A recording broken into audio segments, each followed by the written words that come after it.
Hello friends, চলে এসেছি আমার YouTube channel travel with Argha the Bong explorer নিয়ে। আজকে আমি একটা টাইগার রিজার্ভ বা ন্যাশনাল পার্ক নিয়ে বলবো। আমি আমার আগের পর্বে একটা টাইগার রিজার্ভ বা বলতে পারেন ন্যাশনাল পার্ক নিয়ে বলেছিলাম, সেটা কাবিনী। সেটা যদি না দেখে থাকেন একবার দেখে নিতে পারেন। কিন্তু আজকে আমি যে টাইগার রিজার্ভটা নিয়ে কথা বলবো সেটা সেন্ট্রাল ইন্ডিয়াতে, মধ্যপ্রদেশে টোটাল 7টা টাইগার রিজার্ভ আছে। তার মধ্যে অন্যতম হলো কানহা ন্যাশনাল পার্ক বা কানহা টাইগার রিজার্ভ। আর আজকে আমার এই ভিডিওতে আমার কানহাতে থাকার অভিজ্ঞতা, কানহা টাইগার রিজার্ভে সাফারি করার অভিজ্ঞতা, আমার কীরকম ট্যুর প্ল্যান ছিল সেইটা বলবো। হ্যাঁ, তার সাথে কানহাতে কিন্তু নাইট সাফারি হয়। এই নাইট সাফারিটা কিন্তু সব জায়গা হয় না, অবভিয়াসলি বাফার জোনে হয়, কিন্তু বাফার জোনেও কিন্তু নাইট সাফারিটা আমি আপনাদের সাথে শেয়ার করব আমার অভিজ্ঞতা। আর তার সাথে আমার কানহাতে কি সাইটিং হয়েছিল সেটা অবশ্যই দেখাবো। খুব সুন্দর বাঘের সাইটিং হয়েছিল, সেটা কিন্তু দেখতে ভুলবেন না। আর তার সাথে কানহার যদি বলতে পারেন একটা সিগনেচার হচ্ছে বারাসিংহা। এই বারাসিংহা একটা হরিণের প্রজাতি, কিন্তু বারাসিংহা কিন্তু কোথাও পাওয়া যায় না। বাকি ইন্ডিয়ার যে ন্যাশনাল পার্কগুলো আছে বা টাইগার রিজার্ভে আছে, কয়েকটা জায়গায় পরবর্তীকালে এই বারাসিংহাকে ট্রান্সফার করা হয়েছে যাতে বারাসিংহা লুপ্ত না হয়ে যায়। যেমন এখন সেন্ট্রাল ইন্ডিয়ার মধ্যপ্রদেশের আরও কিছু জঙ্গলে পাওয়া যায়। এছাড়া ফিলবিটে আছে, কিন্তু এরা কিন্তু কানহাতেই কিন্তু এদের যখন বিলুপ্ত প্রায় হয়ে গেছিলো তখন এখানেই কিন্তু প্রজননের মাধ্যমে এদেরকে আবার ফিরিয়ে আনা হয়। তো সেটা খুবই সুন্দর দেখতে, আপনাদের দেখাবো আমি। এছাড়াও কানহাতে আপনি কোথায় কোথায় থাকতে পারেন, এবং আমার কানহাতে থাকার যে অভিজ্ঞতা সেটা ছিল মধ্যপ্রদেশ গভর্নমেন্টের বাগিরা রিসর্ট। সেই বাগিরা রিসর্টের পুরো রুম ট্যুর, পুরো প্রপার্টি ট্যুর করাবো এই ভিডিওতে, সেটাও দেখে নিতে পারেন। এছাড়া আপনি কি করে এই সাফারি একা নিজে কোনো ট্যুর এজেন্ট বা ট্যুর অপারেটর ছাড়া বুক করতে পারেন সেটা আপনাদের বলবো। আপনি কি করে এই যে বাগিরা রিসর্ট যেটা মধ্যপ্রদেশ সরকারের, সেইটাই বা কী করে বুক করতে পারেন সেটাও আমি বলে দেবো। এর সাথে সাথে আপনি কানহাতে কি করে যেতে পারেন কলকাতা থেকে সেটাও বলবো। তাই জন্য ভিডিওটা পুরো দেখার অনুরোধ রইল। এছাড়াও কানহা সম্পর্কে আরও একটু জানতে হবে, কারণ কানহা যখন আপনি যাবেন তখন আপনাকে কিন্তু জানতে হবে যে কানহাতে কী গেট আছে এবং সেই গেট থেকে কোন কোন জোনটা অ্যাক্সেসেবল, এবং এই যে বাগিরা রিসর্ট আছে সেটা কোন গেটের কাছাকাছি। তার ফলে আপনি প্ল্যান করতে আপনার সুবিধা হবে যে কোন গেট দিয়ে ঢুকবেন এবং কোন জোনটা অ্যাক্সেস করবে যদি আপনি নিজে যান। তো সেটাও কিন্তু আমি এই ভিডিওতে এই কানহা সম্পর্কে একটা ভালো কনসেপ্ট দেওয়ার চেষ্টা করব। তাই জন্য এই ভিডিওটা পুরো দেখবেন, এবং যদি ভিডিওটা ভালো লাগে অবশ্যই লাইক, কমেন্ট এবং শেয়ার করতে ভুলবেন না। আর চ্যানেলটা যদি ভালো লাগে অবশ্যই সাবস্ক্রাইব করে নেবেন। তো চলুন শুরু করি আমার আজকের কানহার ভিডিও।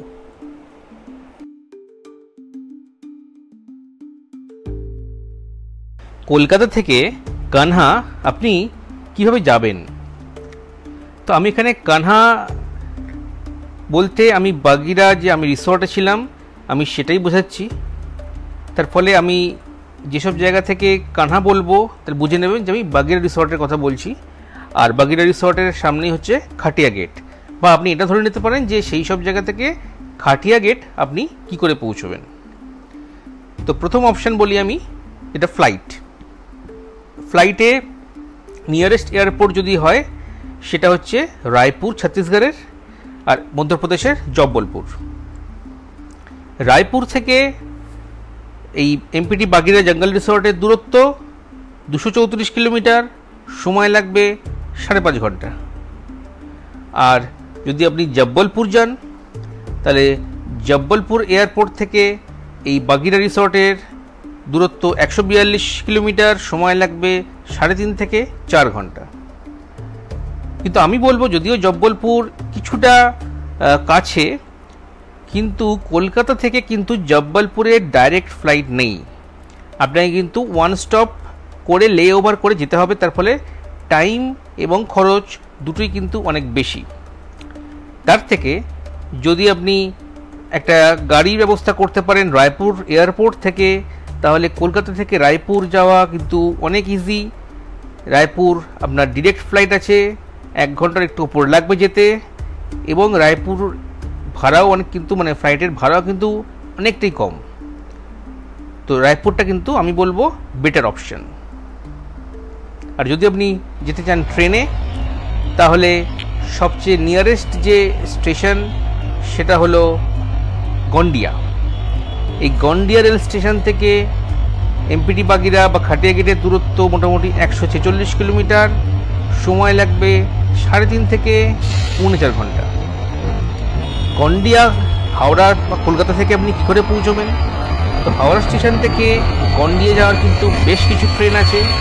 তার মধ্যে সবচেয়ে বেশি যেটা চলে হাওড়া সিএসএমটি মেল, যেটা সন্ধ্যে 7:35 ছাড়বে, পরের দিন সকাল 11:40 কিন্তু আপনাকে গন্ডিয়াতে নামিয়ে দেবে।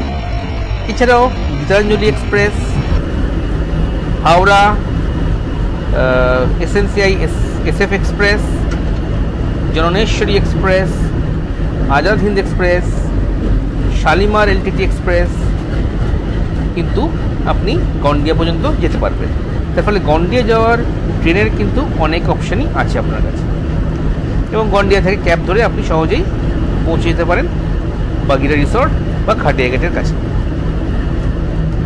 তো কানহা ন্যাশনাল পার্ক আপনি বছরের কোন সময় যাবেন? প্রথমে বলে রাখি যে বাকি টাইগার রিজার্ভের মতো কানহাও কিন্তু বর্ষাকালে বন্ধ থাকে।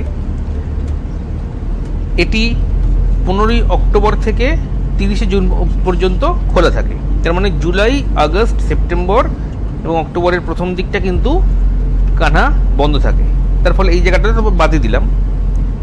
এছাড়া বাকি যে সময়টা আছে তার মধ্যে কোন সময়টা গেলে আপনার বেটার? দুটো অপশান আছে, একটা শীতকাল, একটা গ্রীষ্মকাল। দুটোরই কিছু প্রস অ্যান্ড কনস আছে। যদি আপনি শীতকালে যান সেক্ষেত্রে কিন্তু আপনি খুব সুন্দর ওয়েদার পাবেন। মানে ভোরের দিকে তো বেশ ঠান্ডা থাকবে, কিন্তু আস্তে আস্তে যত দিন বাড়বে ওয়েদার তত সুন্দর হবে, সাফারি করতে খুব আনন্দ পাবেন। এবং ইভিনিং সাফারি যেটা দুপুরবেলা শুরু হয় সেখানেও কিন্তু খুব সুন্দর আপনি ওয়েদার পাবেন, আপনার সাফারি করতে কিন্তু খুব সুন্দর, বেশ ভালো লাগবে। তার সঙ্গে সঙ্গে জঙ্গলের রঙও কিন্তু অনেক সবুজ থাকবে, তার ফলে যারা ফটোগ্রাফি করতে ভালোবাসেন তাদের ক্ষেত্রে কিন্তু এই সময় কিন্তু আইডিয়াল টাইম। তার সঙ্গে একটুখানি মিষ্টি একটা ভাব থাকবে, এটা রহস্য রোমাঞ্চ ব্যাপার কিন্তু শীতকালে আপনি জঙ্গলের মধ্যে পাবেন। তার সঙ্গে গাছগুলো কিন্তু বেশ বড় বড় হয়ে থাকবে। তো এইটা বলতে পারি আমি প্রস। কনস কী আছে, মানে প্রবলেম কী আছে? প্রবলেম এটা যে শীতকালে সাইটিংয়ের চান্স কিন্তু বেশ কম। তার কারণ বুঝতেই পারছেন, শীতকালে ওয়াইল্ড অ্যানিম্যাল স্পেশালি টাইগার খুব বেশি বাইরে বেরোয় না বা জলাধারের সামনে আসে না, এবং টাইগার বেরোলেও যেহেতু এই সময় ঘাস বা জঙ্গল খুব বেশি ঘন থাকে, ঘাসের সাইজ অনেক বড় থাকে, তো কাছাকাছি থাকলেও কিন্তু এইগুলোর জন্য আপনার সাইটিংয়ে কিন্তু ভালো নাও হতে পারে। যদিও লাখ, তবু chance of citing is less. তো এইটা গেল শীতকালের। এবারে গরমকালে কি প্রস অ্যান্ড কনস আছে? আমি পার্সোনালি গেছিলাম হচ্ছে মে মাসে, মানে মধ্যপ্রদেশের ফুটন্ত গরম যখন, যেটা সময় মে মাস, বুঝতেই পারছেন, সেই সময় গেছিলাম। তার কিছু কারণও আছে। তো সুবিধাটা কি? সুবিধাটা হচ্ছে যে এই সময় গরমের জন্য ওয়াইল্ড অ্যানিম্যাল স্পেশালি টাইগার এরা কিন্তু বেশিরভাগ বাইরে বেরিয়ে আসে, এবং যে আমরা বলি যে ক্যাট ওয়াক, যেটা একদম রোডের উপর দিয়ে চলে, সেটা কিন্তু এই সময়ে দেখার চান্স অনেক বেশি, 1 নম্বর। 2 নম্বর হচ্ছে পার্কের ভেতর ঢুকেই এই সময় গাইডরা প্রথমেই কিন্তু চলে যায় কোনো জলাধারের সামনে, অনেক জলাধার থাকে। তার কারণ এই সময় কিন্তু টাইগাররা জলাধারের মধ্যে বসে থাকে বা জলাধারের সামনে খেলে, মানে এই এরিয়াটা কিন্তু সাইটিংয়ের চান্স খুব বেশি থাকে। শীতকালে কিন্তু আপনাকে এদিক ওদিক র্যান্ডাম ঘুরতে হয় বা কোনো সাইন দেখতে হয়, কল শুনতে হয়, সেই অনুযায়ী যেতে হয়। কিন্তু গরমকালে কিন্তু প্রথমেই কিন্তু জলাধারের সামনে, তারপরে তো বাকি সাইন, মার্ক, কল সেসব শুনে আমরা বিভিন্ন জায়গায় যাই, কিন্তু প্রথম টার্গেট থাকে জলাধার। তার ফলে গরমকালে সাইটিংয়ের চান্স কম। আর এই সময় যেহেতু জঙ্গল খুব ঘন নেই, ঘাসগুলো শুকিয়ে গেছে অনেকটা, তার ফলে কিন্তু অনেক দূর থেকেও কিন্তু সাইটিং, টাইগার সাইটিং খুব ভালো হয়। আর কনস কি, মানে প্রবলেম কি গরমকালে? অ্যাজ ইউজুয়াল গরমকালে কিন্তু ওই উত্তরপ্রদেশের স্কর্চিং হিট আপনাকে সহ্য করতে হবে। ভোরের দিকটা মনোরম, কিন্তু 8টার পর থেকে কিন্তু আস্তে আস্তে গরম বাড়তে শুরু করে। তার ফলে যখনই একটু ফাঁকা জায়গায় যাবে তখনই কিন্তু প্রচণ্ড কষ্ট হবে। এবং দুপুরে তো বুঝতেই পারছেন, দুপুরের সাফারিতে কিন্তু বেশ কষ্ট হয়। আস্তে আস্তে বিকেলের পর থেকে ওয়েদারটা একটু ভালো হয়, বাকি সময়টা কিন্তু বেশ কষ্ট হয়। তার ফলে কিন্তু কষ্ট করলে কিন্তু গেস্টও কিন্তু আপনি পাওয়ার চান্স গরমকালেই বেশি। তো আমি পার্সোনালি বলবো, যদি জঙ্গলে যান গরমকালটা পারলে ভালো হয়। তার কারণ হচ্ছে গরমকালে জঙ্গলে সাইটিংয়ের চান্স কিন্তু সত্যি বেশি থাকে।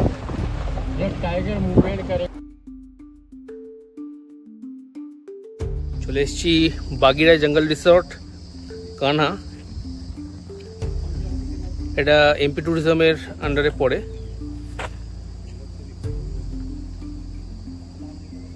চলে এসেছি বাগিরা জঙ্গল রিসর্ট মুচা, এটা কানহাতে। আজকে আমি চেক ইন করলাম। হচ্ছে পার্কিং। सामान निकाल ली, निकाले। हाँ।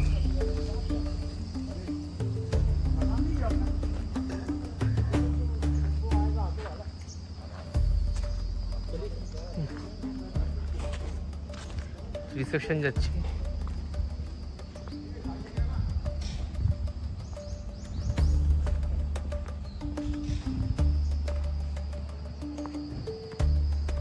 वो आ गया वैसे ट्राली लेके, तो बोल कार्ड लेके आ गया, उसी में ले जाना।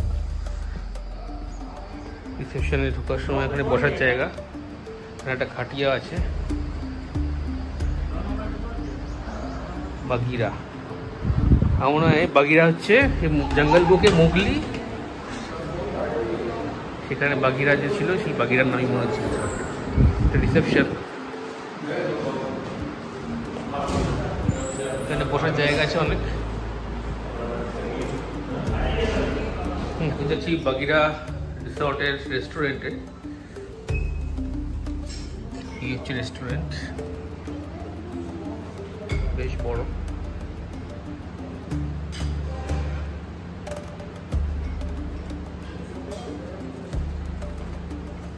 এসি আছে। খাবার মেনুগুলো একটু দেখিয়ে দিই।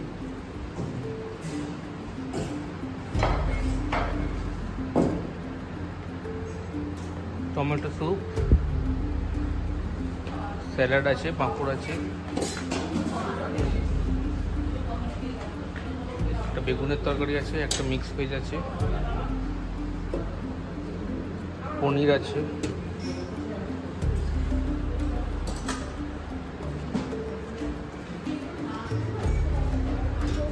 ভাত, ডাল,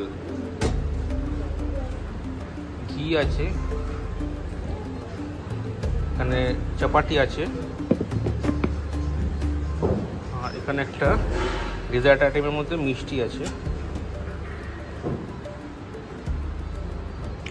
আর এখানে একটা লোকাল ফিশ, সম্ভবত লোকাল ফিশ কারি। এই যে লোকাল ফিশ কারি, আর বললে কিন্তু ওরা অমলেটও দিয়ে দিচ্ছে। আর এই যে খাবারটা, ব্রেকফাস্ট, লাঞ্চ আর ডিনার, এটা কিন্তু আপনার যে রুম আছে তার সঙ্গেই অ্যাডেড।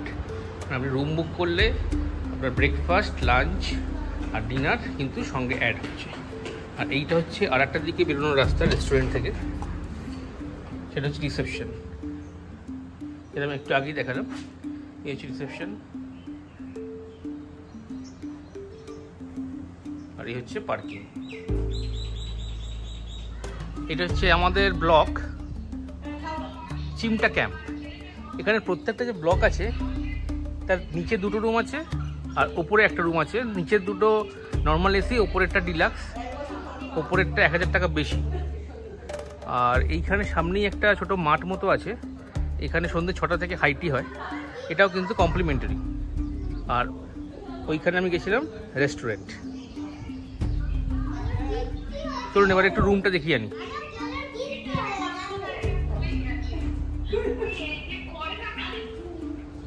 রুমে ঢুকলাম, ঢুকে প্রথমেই ডান দিকে বাথরুম, বাথরুমটা একবার দেখিয়ে দিই, বেশ বড় বাথরুম, গিজার আছে, সেটা শীতকালে আসবেন, এক্সস্ট, বেসিন,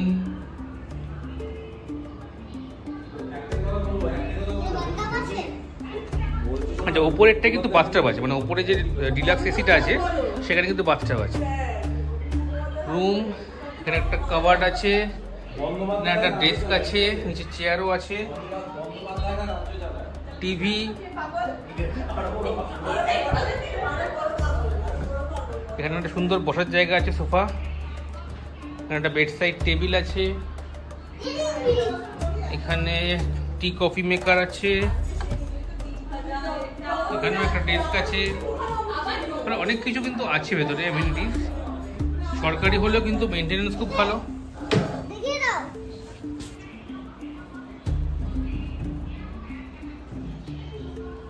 এবার একটু বাইরে যাই।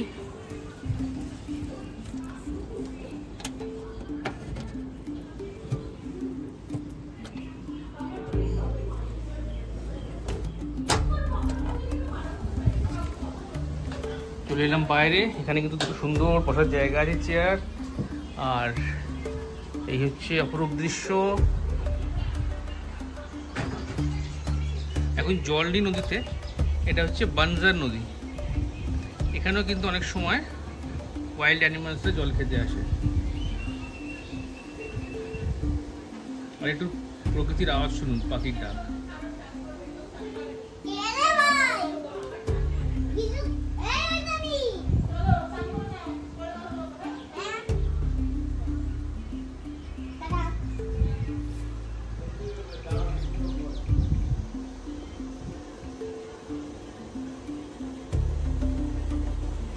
এবারে কানহা জঙ্গলের আমি একটুখানি গেট আর জোন সম্পর্কে একটুখানি কয়েকটা আইডিয়া আমি দিয়ে দিই, নাহলে কিন্তু আপনারা কনফিউজ হয়ে যাবেন যে কোন গেট দিয়ে ঢুকবেন, কোন জোনে যাবেন, কোথায় থাকবেন, সেখান থেকে সেই গেটের দূরত্ব কত, বা আপনি কীভাবে সাফারিটা শুরু করবেন।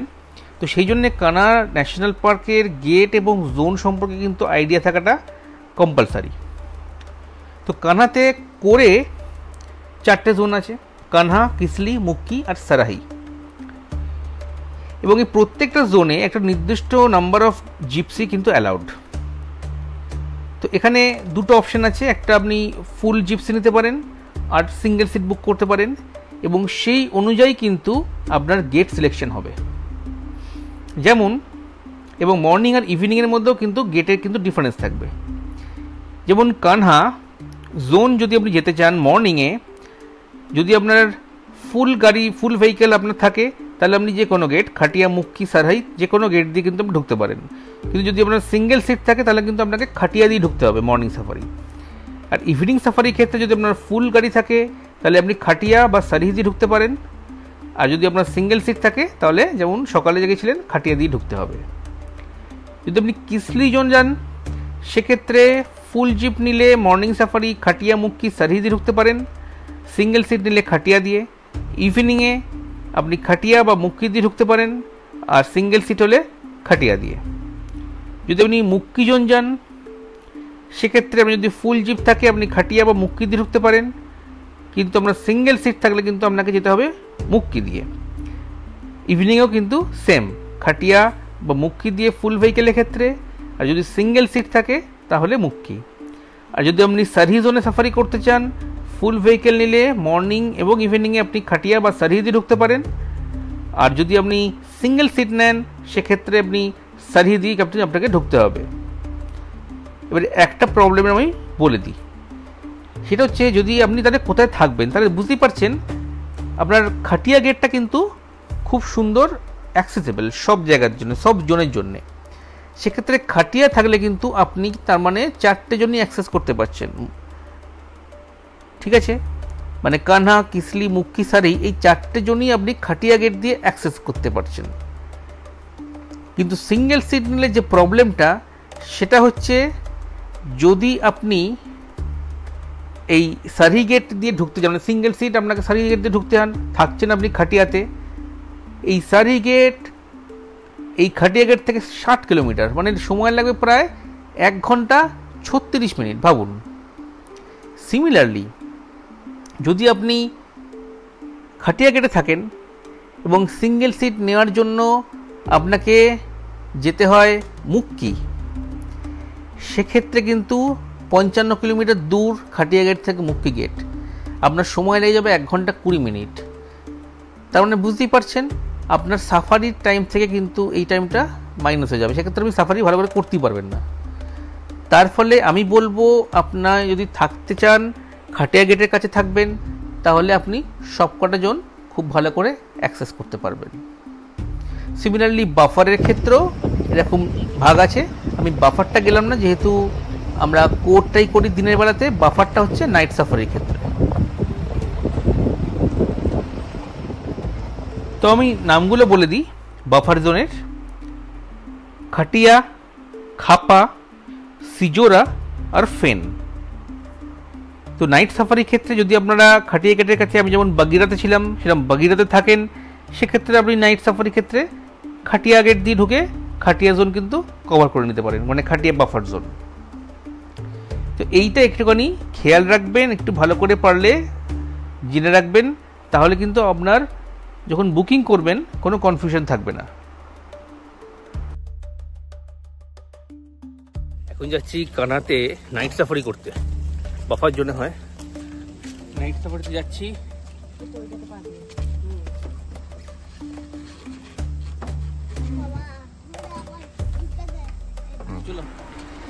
এই নাইট সাফারি যেটা হয় সেইটা কিন্তু অনলাইন বুকিং হয় না, মানে অনলাইনে কিন্তু নাইট সাফারি কোনো অপশান পাবেন না। এটা কিন্তু আপনাকে আপনার রিসর্টে গিয়ে চেক ইন করে তারপরে কনফার্ম করতে হবে। প্রাইভেট রিসর্টের তো বলতে পারবো না, তবে আমি যেহেতু গভর্নমেন্ট রিসর্টে ছিলাম, মানে বাগিরাতে ছিলাম, যেটা মধ্যপ্রদেশ ট্যুরিজমের আন্ডারে, ওখানে কিন্তু আমি গিয়ে তারপরে বুক করি। হ্যাঁ, অবশ্যই আপনাকে স্লট ফাঁকা থাকতে হবে বা গাড়ির অ্যাভেলেবিলিটি থাকতে হবে, কিন্তু আমার সময় কিন্তু কোনো অসুবিধা হয়নি, আমি সহজেই পেয়ে গেছিলাম। এটা টাইমিং হচ্ছে সন্ধ্যে 7:30 থেকে রাত 10টা পর্যন্ত, আর খরচ লাগবে মোটামুটি 6 থেকে 6,500 টাকা ফুল জিপসি। আমি যেহেতু 5 জন গেছিলাম আর আমার ছেলে ছিল বাচ্চা 5 বছরের, তার ফলে কিন্তু আমাদের ওটা ডিভাইড হয়ে গেছিলো এবং খুব সুবিধেই হয়েছিল। তাই জন্য জঙ্গলে সবসময় চেষ্টা করবেন যদি 4-5 জন বা ম্যাক্সিমাম 6 জন আর কি, তাহলে কিন্তু আপনার বাজেটটা কিন্তু একটু কমে যাবে। কম লোক গেলে যদি আপনি ফুল ভেহিকেল নেন তাহলে কিন্তু বাজেটটা অনেক বেড়ে যাবে। এই রাতে সাফারি করা কিন্তু একটা অন্যরকম এক্সপিরিয়েন্স আছে, কেননা যারা জানে না তাদের জন্য বলে দিই, বাঘ কিন্তু সাধারণত মুভমেন্ট করে অথবা শিকার করে রাত্রিবেলায়। তাই জন্যে যে বাকি বন্যপ্রাণীরা যেমন হরিণ, সাম্বার ডিয়ার, এরাও কিন্তু রাত্রে খুব সচেতন থাকে। আর রাত্রে এদের চোখগুলো কিন্তু দেখার মতো। আমি যে ওর ওয়াইল্ড অ্যানিমালসগুলোর সাইটিং পেয়েছি রাত্রে, তাদের চোখগুলো একবার দেখবেন খালি। হচ্ছে খরগোশ, আমাদের দেখি কীরকম পালাচ্ছে।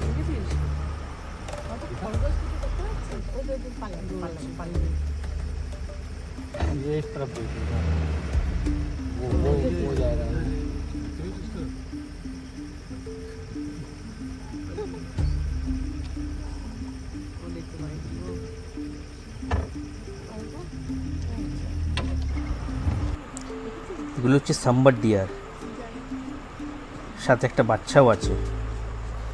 ভাবুন কিরকম রোমাঞ্চকর অভিজ্ঞতা, জঙ্গলের ভেতরে অন্ধকার, শুধু চাঁদের আলো আর গাড়ির হেডলাইটের আলো, সামনে এরকম ওয়াইল্ড অ্যানিম্যালস, তাও আবার তাদের ন্যাচারাল হ্যাবিটেটে। নাইট সাফারিটা কিন্তু মিস করবেন না।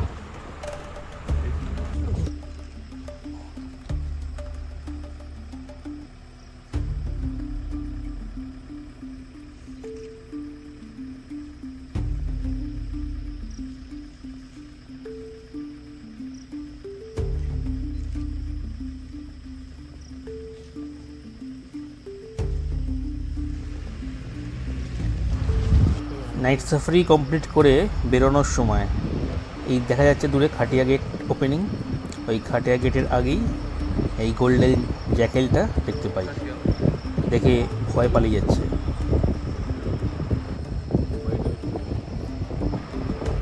এটা মেইন রোড, মানে যেটা আমাদের খাটিয়া গেট থেকে আমাদের রিসর্ট বাগিরা রিসর্টে যাওয়ার রাস্তা। এখানেও দেখতে পাচ্ছেন হরিণ ঘুরে বেড়াচ্ছে। আসলে রাতে ওরা অনেকটা বাইরে বেরিয়ে আসে এবং মুভমেন্ট অনেক ফ্রি হয়, যেহেতু কোনো ডিস্টারবেন্স কম থাকে। আর হরিণের চোখগুলো দেখুন, মনে হচ্ছে টর্চ জ্বলছে চোখের মধ্যে, এত প্রমিনেন্ট।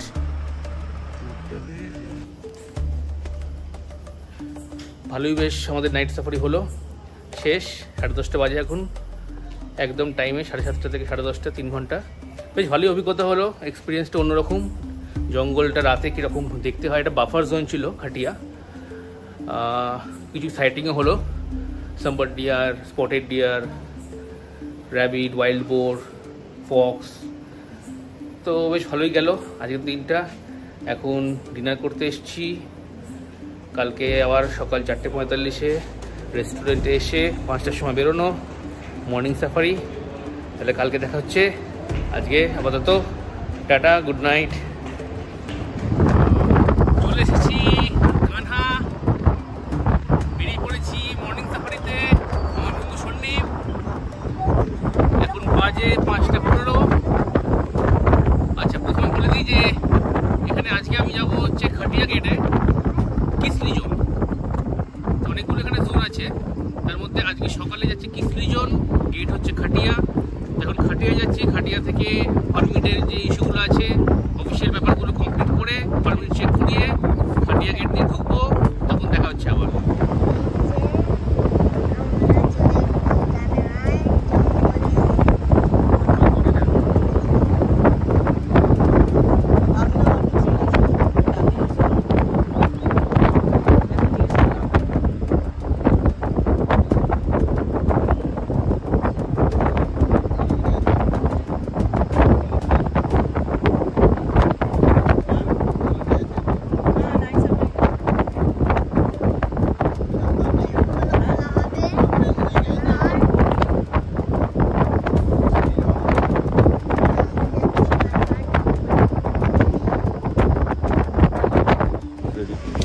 হ্যাঁ, এখন আমি বাজে 5:30, চলে এসেছি মর্নিং সাফারি কানাতে।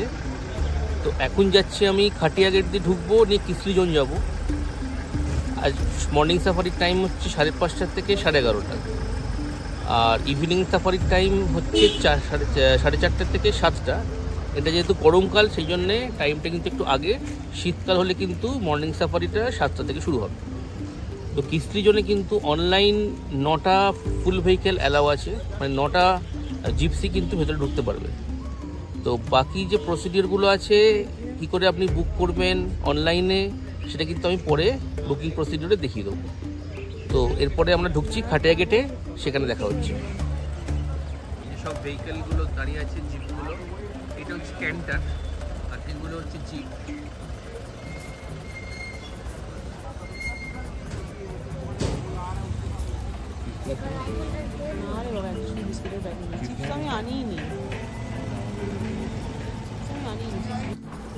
এটা হলো বারাসিংহা, ছেলে বারাসিংহা, যাদের দেখছেন শিং আছে।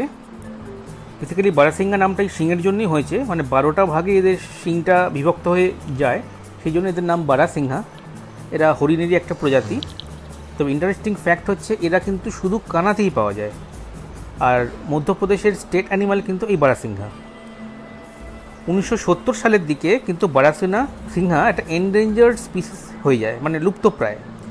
ঠিক তখনই কিন্তু কানহা জঙ্গলের আধিকারিকদের প্রচেষ্টার ফলে সেখানে সংরক্ষণ শুরু হয়, এবং যেটা একসময় 1970 সালে প্রায় 30 থেকে 40টা নাম নেমে গেছিলো, সেটা কিন্তু আস্তে আস্তে 500 থেকে 600টা বারাসিংহা তৈরি হয়ে যায়। এবং এদের জন্য কিন্তু ফেন্সিংয়ের সিস্টেম করা হয়, যাতে এরা কোথাও না বেরিয়ে যায়। এবং পরবর্তীকালে যাতে এই বারাসিংহাকে সংরক্ষণ করা যায়, সেই জন্য বারাসিংহা কিছু কিছু জঙ্গলে ট্রান্সফার করা হয়। যেমন মধ্যপ্রদেশের বাকি যে জঙ্গলগুলো আছে সেখানে, এছাড়া নর্থ ইন্ডিয়ার ফিল্ডবিটেও বারাসিংহাকে কিন্তু পাওয়া যায়। কিন্তু মনে রাখবেন, যেখানেই আপনি বারাসিংহা দেখুন না কেন, এই বারাসিংহার মূল অরিজিন যদি বলতে পারি, সেটা কিন্তু এই কানহা ন্যাশনাল পার্ক। এই কানহা ন্যাশনাল পার্ক থেকে বিভিন্ন জায়গায় ট্রান্সফার করা হয়। তো বারাসিংহা দেখতেও কিন্তু খুব সুন্দর, দেখতেই পাচ্ছেন। কানহা ন্যাশনাল পার্ক বা কানহা টাইগার রিজার্ভ, সেন্ট্রাল ইন্ডিয়ার সবচেয়ে বড় টাইগার রিজার্ভ হলো এই কানহা। কানহা মধ্যপ্রদেশের দুটো ডিস্ট্রিক্ট মান্ডলা আর বালাঘাট এই দুটো জেলার জুড়ে বিস্তৃত। টোটাল 2051 স্কোয়ার ফিট কিলোমিটার জুড়ে অবস্থিত, যার মধ্যে কোর এরিয়া 917 স্কোয়ার ফিট আর বাফার এরিয়া 1134 স্কোয়ার ফিট। এই কানহার জঙ্গল 1955 সালে ন্যাশনাল পার্ক হিসেবে ডিক্লেয়ার হয়, আর 1971 এটা টাইগার রিজার্ভ হিসেবে বিবেচিত হয়। এই কানহা ন্যাশনাল পার্ক এই যে কোর এরিয়াতে আপনারা বা আমরা সাফারি করি, সেটা কিন্তু এই টোটাল কোর এরিয়ার মাত্র 20%-এর মধ্যেই কিন্তু সাফারি হয়, এবং যত যে জোন আছে সেই জোনগুলো কিন্তু এই 20%-এর মধ্যে।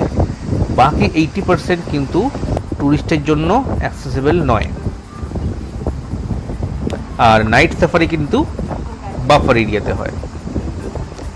তো কানহার যে ল্যান্ডস্কেপ, সেখানে কিন্তু গ্রাসল্যান্ডও অনেকটা আছে, আর তার সঙ্গে শাল গাছের আধিক্যের জন্যে কিন্তু কানহার জঙ্গলের এক অপরূপ রূপ পাওয়া যায়।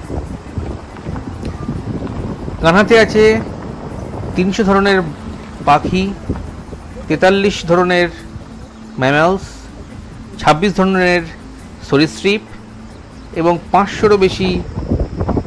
ধরনের বেশি ধরনের বিভিন্ন পোকামাকড়।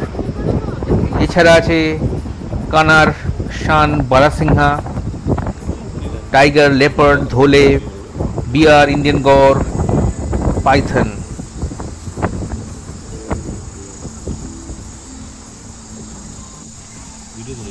কানহা জোনটায় দেখছেন গ্রাসল্যান্ড কিন্তু বেশ অনেকটাই, মানে তৃণভূমি। এইখানে সাফারি করতে করতে আমার করবেটে ঢিকালা কথা একটা মনে পড়ে গেল। ঢিকালাতেও কিন্তু এরকম গ্রাসল্যান্ড আছে। হ্যাঁ, অবশ্যই ঢিকালার গ্রাসল্যান্ড আরও অনেক বিস্তৃত। স্টিল কানাতেও কিন্তু বেশ সুন্দর একটা গ্রাসল্যান্ড আছে।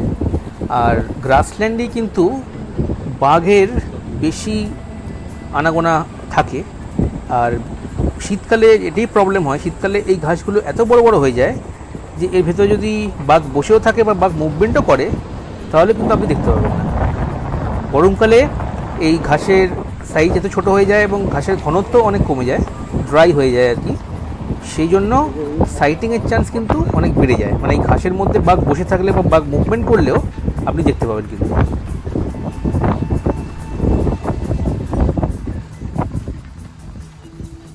সাফারি করতে করতে একটা জায়গায় নিয়ে এলো। এখন বাজে 7:15, 5:30 আমরা খাটিয়া গেট দিয়ে ঢুকেছি। তো এরকম টেম্পোরারি কিছু টয়লেট আছে।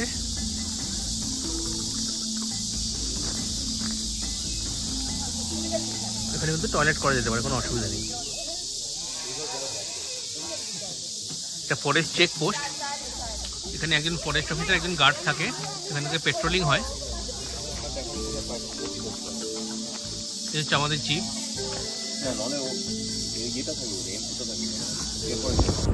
বেরিয়ে পড়েছি ইভিনিং সাফারির জন্যে। যাচ্ছি খাটিয়া গেট, যেটা সকালেও গেছিলাম, তো এখন যাচ্ছি কানহা জোনে। এইটার ডিউরেশন হচ্ছে 3 ঘন্টা, 4টে থেকে 7টা। তো দেখা যাক আগে কি আছে, কি সাইডিং হয়, আবহাওয়া দেখা পাওয়া যায় কিনা। এখানে উঠে গেলাম।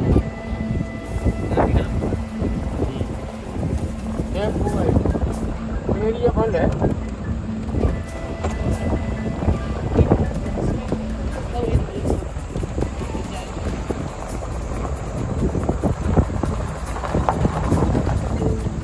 কানহার গ্রাসল্যান্ড।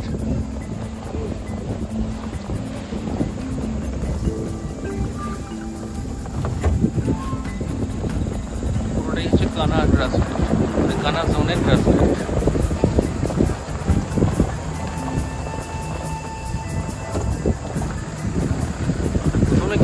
জোন পড়ে, মানে জোনের কিছুটা ক্রস করে তবে কিন্তু কানহা জোনের।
এই যে গেটটা দেখছেন, এটা কানহা ন্যাশনাল পার্কেরই একটা গেট।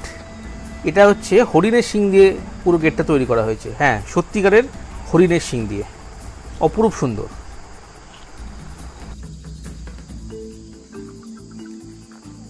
সত্যিকারের শিংয়ের তৈরি।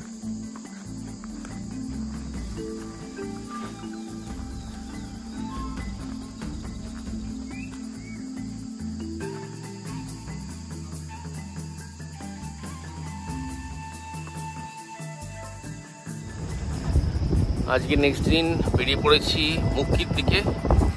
সেই খাটিয়া গেট দিয়ে ঢুকলাম, ঢুকে এখন যাচ্ছি মুক্কি জোন। কালকে করেছিলাম খাটিয়া গেট দিয়ে ঢুকেই সকালে কিসলি আর ইভিনিংয়ে কানহা জোন। তো কালকে কিসলিতে একটা ছোট্ট সাইটিং হয়েছিল খুব দূর থেকে, আর কানহা জোনে কোনো সাইটিং হয়নি, সারা মানে কাউরি কোনো সাইটিং হয়নি যেটা শুনলাম আজকে। তো আজকে যাচ্ছি মুক্কি জোনে। তো দেখা যাক হোপ ফর দ্য বেস্ট কী হয়। এখন বাজে 6:45, সবাই স্টার্ট করলাম খাটিয়া গেট থেকে মুক্কি জোনের দিকে যাওয়া। মুক্কি জোনে ঢুকে আমাদের প্রথমেই গন্তব্য, মুক্কির ভেতরে একটা জলাধার আছে, সেইখানে আমাদের ড্রাইভার আর গাইড দাদা বলল ওই চত্বরে বেশ কিছুদিন ধরে সাইটিং হচ্ছে। কানহার এই মুক্কি জোনের রানী বলতে পারেন, সে হলো ডিজে। সেই বাঘিনীর সঙ্গে তার দুটো সাব অ্যাডাল্ট, একটা মেয়ে একটা ছেলেও আছে। এদের কিন্তু কিছুদিন ধরে সাইটিং হচ্ছিল। তো সেই জন্য আমরা তাড়াতাড়ি চললাম মুক্কি জোনের সেই জলাধারের উদ্দেশ্যে। কি দেখলাম দেখুন তাহলে। যে বাঘটা জলের মধ্যে আছে ওর নামই হচ্ছে ডিজে। আর দেখতে পাচ্ছেন ও হচ্ছে ডিজের সাব অ্যাডাল্ট মেল। আর জঙ্গলের মধ্যে দেখছেন সাব অ্যাডাল্ট ফিমেল যে আছে, এটা কিন্তু খেলা করছে। অসাধারণ সাইটিং। এরকম সাইটিং হলে আপনার কিন্তু সারা জীবন এটা মনে থাকবে। খুব অসাধারণ।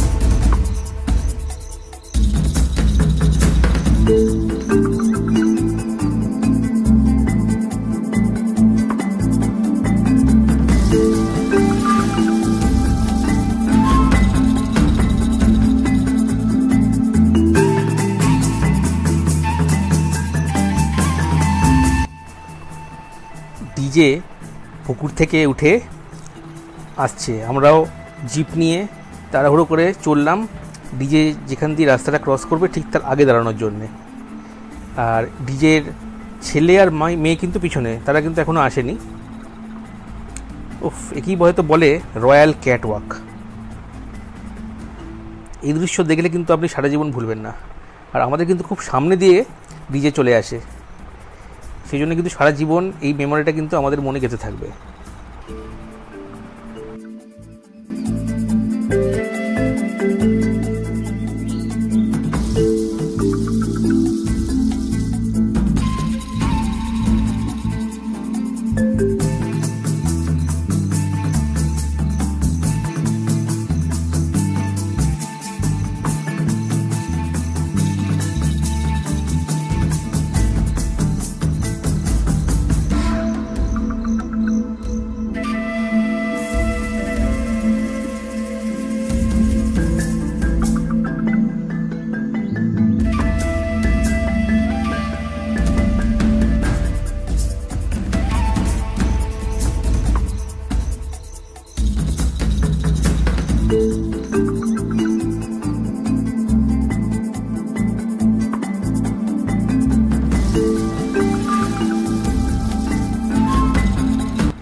এটা হলো ডিজের ছেলে, সাব অ্যাডাল্ট মেল। এবারে দেখুন কি করে বাঘ টেরিটরি মার্কিং করে। টেরিটরি মার্কিং মানে হচ্ছে ও বোঝাতে চাইছে যে এই এলাকাটা হচ্ছে আমার, এখানে অন্য বাঘ যদি ঢোকে তাহলে কিন্তু একটা সংঘর্ষের চান্স থাকে, বা এটাকে বলা হয় এরিয়া ডমিনেট করা। এই যে ইউরিন ছেটানো গাছে, এই গন্ধটা কিন্তু অন্য বাঘ যদি এই টেরিটরিতে প্রবেশ করে তাহলে বুঝতে পারবে যে না, এটা অন্য কোনো বাঘের টেরিটরি, তো তারা তখন অ্যাভয়েড করে। আর যদি সে জোর করে ঢুকতে চায় তার মানে বুঝতে হবে যে সে এই টেরিটরিটা অধিকার করার জন্য এইখানে ঢুকছে। সেক্ষেত্রে কিন্তু সংঘর্ষ অনিবার্য। এই গাছের পিছনে দেখা যাচ্ছে ও হচ্ছে ডিজের ছেলে। ও অনেকক্ষণ ধরেই সামনে কিছু হরিণ ছিল তাদেরকে স্টক করছে, কিন্তু কোনো অ্যাকশান কিন্তু নিচ্ছে না। তবে এটাও মনে হচ্ছে যে এত দূরে হরিণ তো, ও কিন্তু যদি সোজা ওদের ধাওয়া করে তাহলে কিন্তু পাবে না, হরিণ বেরিয়ে যাবে। সেক্ষেত্রে পরবর্তীকালে কিন্তু হয়তো পিছন দিক দিয়ে অ্যাটাক করতে পারে। তো আমরা বেশ কিছুক্ষণ ওয়েট করলাম, কিন্তু কোনো মুভমেন্ট লক্ষ্য করলাম না। এদিকে আবার আমাদের ব্রেকফাস্টের টাইমও পেরিয়ে যাচ্ছে। নির্দিষ্ট সময়ে ব্রেকফাস্ট পয়েন্টে পৌঁছে ব্রেকফাস্ট করতে না পারলে কিন্তু আমাদের ব্রেকফাস্টই করা যাবে না। তো সেই জন্যে আমরা খুব বেশি আর ওয়েট করতে পারলাম না। একটা শিকারের চান্স থাকলেও থাকতে পারতো, কিন্তু ব্যাড লাক, আমাদের আর ওয়েট করা যাবে না, আমাদের ব্রেকফাস্ট পয়েন্টে এক্ষুনি বেরিয়ে যেতে হবে। মুক্তি জোনে আছি, তো একটু আগে দেখালাম ডিজের 2 বাচ্চা। কল শুনতে পেলেন নিশ্চয়ই। ডিজের ছেলে এখানে স্টপ করছে।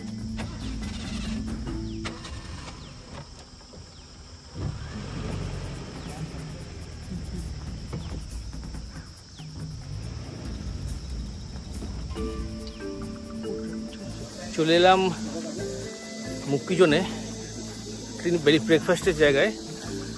ডিজের ভালো সাইটিং দিল, হান্টিংটা বুঝতে পারলাম না হবে কি না। যাই হোক, ব্রেকফাস্টে যেহেতু টাইম হয়ে গেল, আমরা একটু এগিয়ে এখানে চলে এলাম ব্রেকফাস্ট করতে। জায়গাটা একটু দেখিয়ে দিই।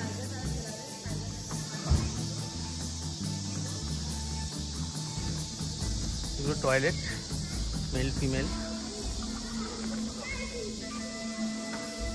153, এটা হচ্ছে আমাদের জিপসি। জায়গাটাও খুব সুন্দর, ব্রেকফাস্টের জায়গাটা খুব সুন্দর। শাল গাছের চারিদিকে শাল গাছ।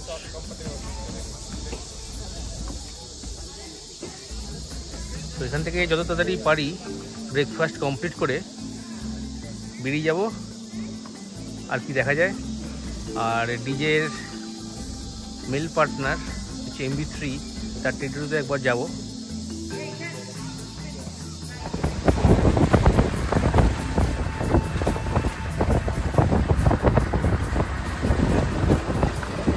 আবার চলে এসেছি কানহা জোনে ইভিনিং সাফারিতে। আমাদের কানাতে এটা হচ্ছে নীলম বলে যে টাইগার আছে, তার জোনে পাওয়া যায়।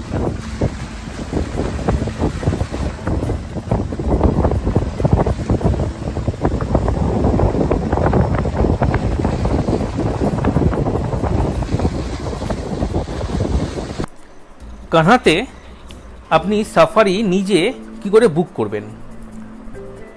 তো প্রথমেই চলে যান মধ্যপ্রদেশ ট্যুরিজমের ফরেস্ট ডিপার্টমেন্টের forest.mponline.gov.in। আপনি কানহা সাফারি পারমিট যদি গুগলে টাইপ করেন তাহলে দেখবেন অনেকগুলো সাইট খুলছে। অনেক সময় প্রথমের দিকে প্রাইভেট সাইট অনেক খুলে যায়, কিন্তু মধ্যপ্রদেশ ট্যুরিজমের ফরেস্ট ডিপার্টমেন্টের একমাত্র সাইট, অফিসিয়াল যে সাইট, সেইটা হচ্ছে এই সাইটটা। এখান থেকে কিন্তু আপনি বুক করবেন। আপনি যখনই এই সাইটে ক্লিক করবেন তখনই দেখবেন বুক নাও বলে একটা অপশান পাচ্ছেন। বুক নাওতে ক্লিক করুন, এরপরে অনেকগুলো অপশান আসবে, তার মধ্যে একটা আছে টাইগার রিজার্ভ। টাইগার রিজার্ভে ক্লিক করলেই মধ্যপ্রদেশের যে 7টি টাইগার রিজার্ভ আছে সেগুলো সামনে চলে আসবে। সেখানে আপনি কানহা টাইগার রিজার্ভে ক্লিক করুন। এখানে পারমিট টাইপের 2টো অপশান থাকবে, একটা ফুল ভেহিকেল, একটা সিঙ্গেল সিট। তো আমি ফুল ভেহিকেলেই যেহেতু গেছিলাম, আমরা টোটাল 5 জন অ্যাডাল্ট, একজন আমার ছেলে ছিল 5 বছরের, তো আমি ফুল ভেহিকেলে নিয়েছিলাম। এবং আপনাদেরও আমি এই পরামর্শটা দেবো, যদি আপনি যে কোনো সাফারি যান সেক্ষেত্রে যদি আপনি 4 থেকে 5 জন থাকেন আপনাদের গ্রুপে, তাহলে কিন্তু একটা তো বাজেট কমে যাবে, আর একটা আপনি পুরো ভেহিকেলটা আপনার পার্সোনাল হিসেবে ইউজ করতে পারবেন, বাইরে কেউ থাকবে না, ফলে অন্য কোনো ডিস্টারবেন্স বা প্রাইভেসির কোনো ব্যাপার থাকবে না। যাই হোক, তো এখানে ফুল ভেহিকেল আপনি সিলেক্ট করে আপনার যে ডেটে আপনি সাফারি করবেন সেই ডেটটা ক্লিক করুন, করে আপনি সার্চে চলে যান। সার্চ করলেই দেখতে পেয়ে যাবেন যে আপনার বাফার জোন আর কোর জোনে কোন জোনে কটা বুকিং খালি আছে এবং কোন জায়গায় বুকড হয়ে গেছে।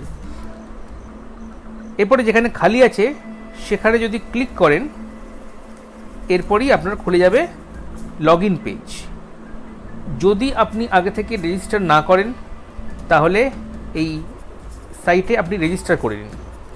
রেজিস্টার করলে একটা সুবিধা, তো এই পারমিটটা তো আপনি বুকিং করতে পারবেন। এছাড়াও পরবর্তীকালে যখনই আপনি মধ্যপ্রদেশের কোনো ফরেস্টে যাবেন তখন আপনার যে ইনফরমেশনগুলো থাকবে, ডেটাগুলো থাকবে, সেগুলো কিন্তু সবই সেভ হয়ে থাকবে, আপনাকে আর নতুন করে পরবর্তীকালে ফিল আপ করতে হবে না। তো এখানে কী থাকবে, এখানে ইমেল আইডি আছে, পাসওয়ার্ড আছে, full name, date of birth, mobile number আর আইডি কার্ড টাইপ আছে। সেটা করলেই আপনার করে রেজিস্ট্রেশনটা আপনি করে নিন। আর যদি আপনার রেজিস্ট্রেশন হয়ে গিয়ে থাকে তাহলে আপনি লগ ইন করুন আপনার ইমেল আইডি পাসওয়ার্ড দিয়ে। এরপরেই কিন্তু আপনার খুলে যাবে একটা ব্যাঙ্ক ডিটেলসের একটা পেজ। এখানে আপনাকে অ্যাকাউন্ট নাম্বার দিতে হবে, কোথায় কি ব্যাংক সেই নামটা দিতে হবে, আইএফএসসি কোড দিতে হবে, আর আপনার নাম, যে নামে অ্যাকাউন্ট আছে সেই নামটা দিতে হবে, করে সাবমিট করে দেবেন। তাহলে আপনার ব্যাঙ্ক ডিটেলসটা এখানে আপডেট হয়ে যাবে। এটা যেহেতু গভর্নমেন্ট অফিসিয়াল সাইট, সেক্ষেত্রে এক্সপেক্ট করা যায় যে ইনফরমেশনটা সিকিওর থাকবে। এরপরে যখন আপনি এখানে বুকিংসের ভেতরে ঢুকে যাবেন তখন আপনার যে ইনফরমেশনগুলো আছে সেগুলো আপনাকে দিয়ে দিতে হবে। দিলেই কিন্তু আপনি পারমিটটা, যদি টাকা পেমেন্ট করে পারমিটটা পেয়ে যাবেন। এই পারমিটটা হচ্ছে আপনার জঙ্গলে যখন যাবেন গেটে দেখাতে হবে। এছাড়াও কিন্তু আপনাকে গাইড চার্জ আর ভেহিকেল চার্জ আলাদা করে দিতে হবে।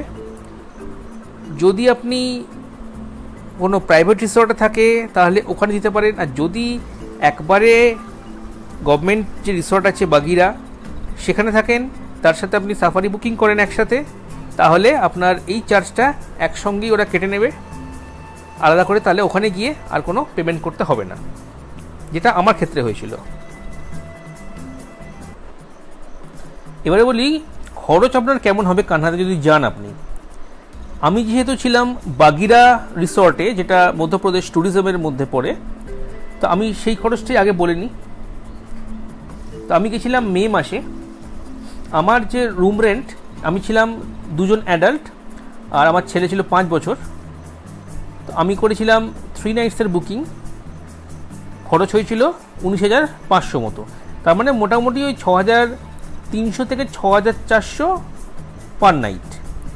এর মধ্যে থাকা আর 3 বেলার খাওয়া দাওয়া ইনক্লুডেড। এবারে যদি আপনার আরেকজন এক্সট্রা থাকে সেক্ষেত্রে চার্জটা একটু বেশি হবে। যেমন আমাদের সঙ্গে আরেকটা ফ্যামিলি গেছিলো যাদের 3 জন ছিল, তাদের ক্ষেত্রে চার্জটা একটু বেশি হয়েছিল, 7,200 মতো, মানে 1,000 টাকা এক্সট্রা লেগেছিল। তার ক্ষেত্রেও থাকা আর 3 বেলার খাওয়া এর মধ্যে ইনক্লুডেড ছিল। এবার বলি সাফারিতে আপনার কেমন খরচ হবে। সাফারির ক্ষেত্রে আপনি অনলাইন বুকিং যখন করবেন তখন আপনি কিন্তু পারমিটটা খালি নিচ্ছেন। পারমিট ছাড়া বাকি আরও 2টো চার্জ আছে, একটা তো ট্যাক্স আছে, ওটা ছেড়ে দিন। এছাড়াও ভেহিকেল চার্জ আর গাইড চার্জ হচ্ছে এক্সট্রা।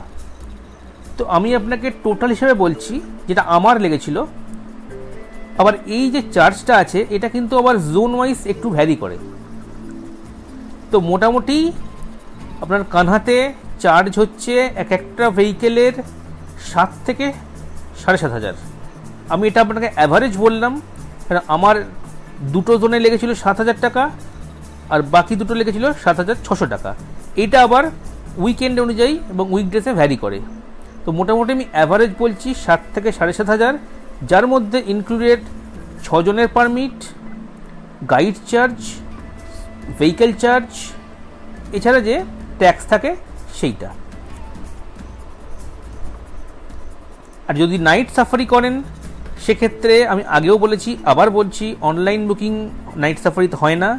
সেটা ওখানে গিয়ে আপনাকে হোটেলে বলতে হবে, বা আমি যখন বাগিরা রিসর্টে ছিলাম আমি চেক ইন করি, প্রথমেই বাগিরা রিসর্টে নাইট সাফারির ব্যবস্থাটা করি, ওরা অ্যালট করে দেয় গাড়ি। এটার চার্জও কিন্তু 7,000 টাকা 6 জনের, ফুল জিপসি। তো এই হলো আমার কানা টাইগার রিজার্ভে সাফারি করার অভিজ্ঞতা, আপনাদের সাথে আমি শেয়ার করলাম। তার সাথে সাথে আপনি কানাতে যেখানে থাকবেন, আমি যেখানে ছিলাম বাগিরা, মধ্যপ্রদেশ সরকারের রিসর্ট, সেই রিসর্টে আমার থাকার অভিজ্ঞতা আপনাদের সাথে শেয়ার করলাম। তো কানা কিন্তু অবশ্যই আপনারা যেতে পারেন, এবং ভারতবর্ষের যে কোনো টাইগার রিজার্ভে গেলে যে রুলস অ্যান্ড রেগুলেশনস আছে সেগুলো কিন্তু অবশ্যই মেনে চলবেন। জঙ্গল কোনোভাবেই নোংরা করবেন না, এবং জঙ্গলে যদি আপনি ভেতরে থাকেন, জঙ্গলে কিছু কিছু জঙ্গলে যেমন ভেতরে থাকার ব্যবস্থা আছে, সেখানেও কিন্তু রুলস অ্যান্ড রেগুলেশন অবশ্যই মেনে চলবেন। আর আরেকটা কথা বলে দিই, যখন জঙ্গলে আপনারা যাবেন তখন কিন্তু জঙ্গলের যে ভাইব সেইটা আনন্দ করার চেষ্টা করুন। সবসময় এইভাবে জঙ্গলে যাবেন না যে বাঘ দেখতেই হবে আমাকে। অনেক সময় বাঘ না দেখলেও সেই জঙ্গলটা অনুভব করলে, বা জঙ্গলে যে বাকি যে বন্য প্রাণীগুলো দেখছেন তাদের ন্যাচারাল হ্যাবিটেটে, সেটা উপভোগ করুন। এবং জঙ্গলের পরিবেশ, জঙ্গলের সাফারি, সেটা যতটা পারেন উপভোগ করুন। আর টাইগার সাইটিং সেটা তো অবভিয়াসলি একটা লাকের ব্যাপার আছে। হ্যাঁ, কিছু কিছু জায়গায় চান্স অফ সাইটিং অবশ্যই বেশি, তো সেরকম জঙ্গলও তো আছে আমাদের। তো সবাই ভালো করে ঘুরুন। আর আমি আরও টাইগার রিজার্ভ নিয়ে আসবো খুব শিগগিরই। আর এই ভিডিওটা যদি ভালো লাগে অবশ্যই লাইক, কমেন্ট এবং শেয়ার করতে ভুলবেন না। আর আমার চ্যানেলটা যদি ভালো লাগে অবশ্যই সাবস্ক্রাইব করে নেবেন। আমি নতুন নতুন আরও অনেক জায়গার ভিডিও নিয়ে, স্পেশাল ইন্ডিয়ার, নেক্সট উইকে আবার আসবো। সবাই সুস্থ থাকুন, ভালো থাকুন, নমস্কার।